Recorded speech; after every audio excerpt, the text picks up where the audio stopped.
أعوذ بالله من الشيطان الرجيم. بسم الله الرحمن الرحيم.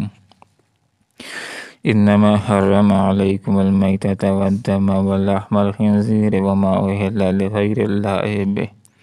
فمن اضطر غير باغ ولا عاد فإن الله غفور رحيم. صدق الله العظيم.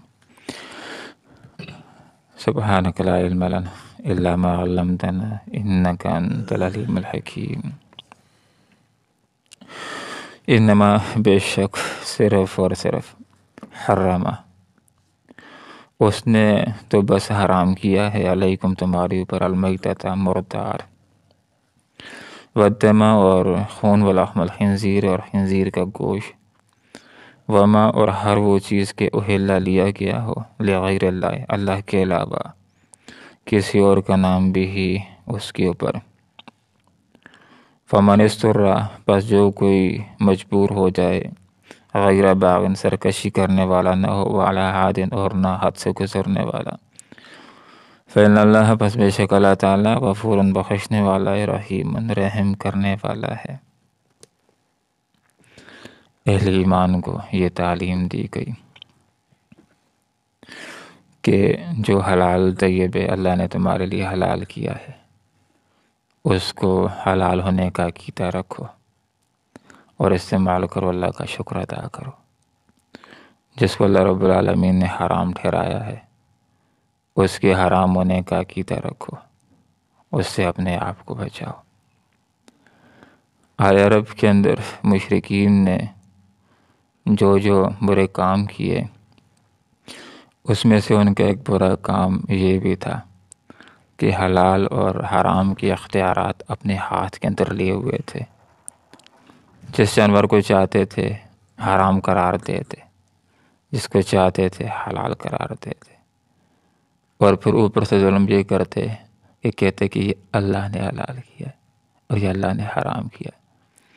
کسی کو صاحبہ کہتے، کسی کو بحیرہ کہتے، کسی کو وسیلہ کہتے،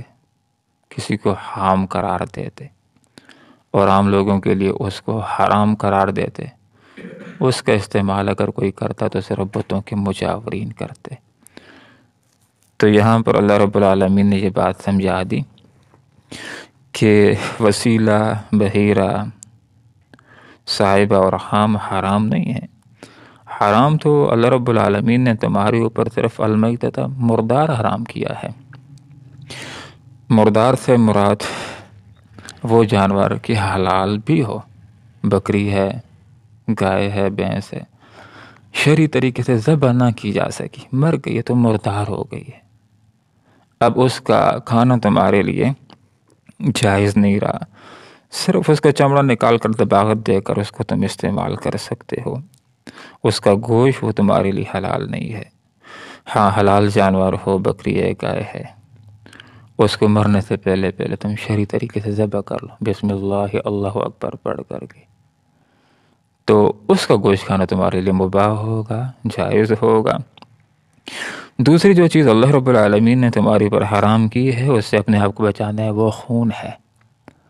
لیکن وہ خون نہیں کہ جو گوشت کے ساتھ چمٹا ہوا ہے۔ خون سے مراد وہ خون ہے جو دم مسفوح ہے، بہنے والا ہے۔ جب گلے کی رگوں کو کاٹا جاتا ہے تو جو تیزی کے ساتھ نکل کر کے بہہ جاتا ہے اس کا استعمال کرنا حرام ہے، اس کا کھانا حرام ہے۔ تیسری جو چیز اللہ رب العالمین نے تمہارے پر قطعی حرام کی ہے وہ ولحم الخنزیر، خنزیر کا گوشت ہے۔ خنزیر کے بارے میں علماء کا یہ قول ہے کہ یہ نجس العین ہے، نہ اس کے بالوں کو استعمال کرنا جائز ہے، نہ اس کی ہڈیوں کو استعمال کرنا جائز ہے، نہ اس کے گوشت کو استعمال کرنا جائز ہے، نہ اس کے چمڑے کو استعمال کرنا جائز ہے۔ اللہ رب العالمین نے ایک چیز کو حرام کر دیا ہے، کسی کو حکمت سمجھ آتی ہے یا نہیں آتی ہے، بس حرام ہونے کا عقیدہ رکھے اور بچنے ہی کے اندر اپنا فائدہ رکھے۔ یہ تو علیحدہ بات ہے، کچھ زمانے ایسے بھی آ جائیں کہ لوگ یہ بتلا دیں کہ اس کے اندر یہ خباثت ہے جس کی وجہ سے یہ حرام کیا گیا، جیسے کہ لوگوں نے یہ بات معلوم کر لیا ہے کہ اس کے اندر بڑی بے حیائی پائی جاتی ہے اس جانور کے اندر، اور جو لوگ یہ کثرت کے ساتھ کھاتے ہیں تو ان کے اندر بھی بے غیرتی کے اور بے حیائی کے اثرات پیدا ہونا شروع ہو جاتے ہیں۔ چوتھی جو چیز اللہ رب العالمین نے تمہاری پر قطعی حرام کی ہے وہ ہے کہ وما اہل کہ وہ کہ لیا گیا ہو لغیر اللہ اللہ کے علاوہ کسی اور کا نام بھی اس کے اوپر، بسم اللہ اللہ اکبر کے بجائے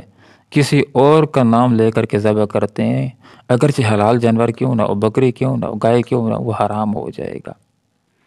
دوسرے الفاظ کے اندر وما یہ ما عام ہے، جو بھی چیز ہو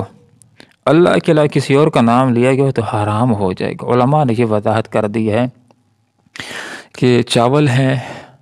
یا حلوہ ہے یا کھیر ہے یا کوئی جانور ہے، اس جانور کو اگر ذبح کیا جاتا ہے کسی پیر کی، کسی بابے کی یا کسی شخصیت کے تقرب حاصل کرنے کے لیے، خوشنودی حاصل کرنے کے لیے، رضا حاصل کرنے کے لیے، تو یہ جانور حرام ہو جائے گا۔ امام حسین رضی اللہ عنہ، حضرت داتا گنج بخش رحمہ اللہ کی خوشنودی کے لیے، ان کے تقرب کے لیے، ان کی رضامندی کے لیے کوئی گائے کو ذبح کرتا ہے، کھلاتا ہے، تو اس کا کھلانا یہ حرام ہے۔ ایصال ثواب کا مسئلہ اس سے الگ ہے، اور وہ مسئلہ یہ ہے کہ اس کے اندر جانور کو ذبح کرنا ہے، بکری کو ذبح کرنا ہے، گائے کو ذبح کرنا ہے، تو نیت، سوچ اور ارادہ یہ ہو کہ اس کو ذبح کرتا ہوں اللہ کی رضا کے لیے، اللہ کی خوشنودی کے لیے، اللہ کا تقرب حاصل کرنے کے لیے، اور دعا کر یا اللہ، شروع کے اندر تو ذبح کرتے بسم اللہ اللہ اکبر پڑے گا، اور اللہ کی رضا کی سوچ ہوگی، پھر ایصال ثواب کی دعا تیرے دماغ میں سوچ لے یا اللہ اس کا ثواب حضرت امام حسین کو پہنچا لے، حضرت داتا گنج بخش کو پہنچا لے، تو ثواب بھی حاصل ہو جائے گا، یہ چیز کھانا حلال بھی ہوگا، اور ان بزرگوں کو ثواب بھی پہنچ جائے گا۔ ایصال ثواب کا مسئلہ ثابت ہے، ایک آدمی ایصال کر سکتا ہے ثواب کے، ایک چیز پکا کر کے لوگوں کو کھلا کر کے یہ سوچ کر کے یا اللہ اس کا ثواب فلاں کو پہنچا لے، تو پہنچتا ہے، لیکن تقرب، رضامندی کی سوچ وہ اللہ کی ہونی چاہیے کہ یہ کام کرتا ہوں اللہ کو راضی کرنے کے لیے، اللہ کو خوش کرنے کے لیے، تو یہ جائز ہوگا۔ لیکن وما ہر وہ چیز کے اہل لیا گیا ہو لغیر اللہ اللہ کے علاوہ کسی اور کا نام بھی اس کے اوپر، تو وہ بھی خنزیر کی طرح حرام ہو جائے گا، خون کی طرح حرام ہو جائے گا، میتہ کی طرح وہ بھی حرام ہو جائے گا۔ فمن استرا، جو کوئی مجبور ہو جائے غیر باغ، ان چیزوں کے کھانے کی طرف، لیکن بغاوت کرنے والا نہ ہو۔ یہ نہ ہو کہ آج تک تو سور کو گوشت ملا نہیں تھا، آج بس خوب نافرمانی اور بغاوت کے جذبے سے کھا لوں گا، تو گناہ گار ہو جائے گا۔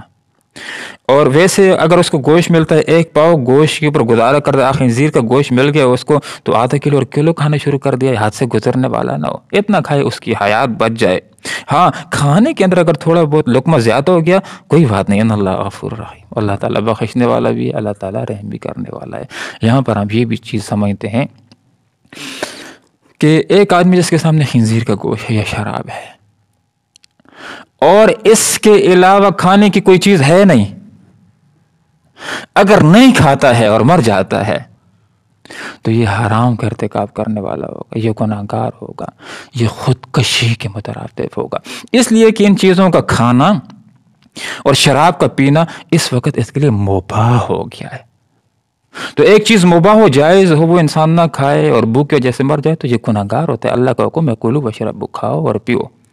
صرف اسراف کرنے سے منع کیا گیا۔ لیکن یاد رکھنے کی بات ہے کہ یہ مسئلہ اس مسئلے سے الگ ہے۔ وہ مسئلہ کون سا ہے؟ وہ مسئلہ یہ ہے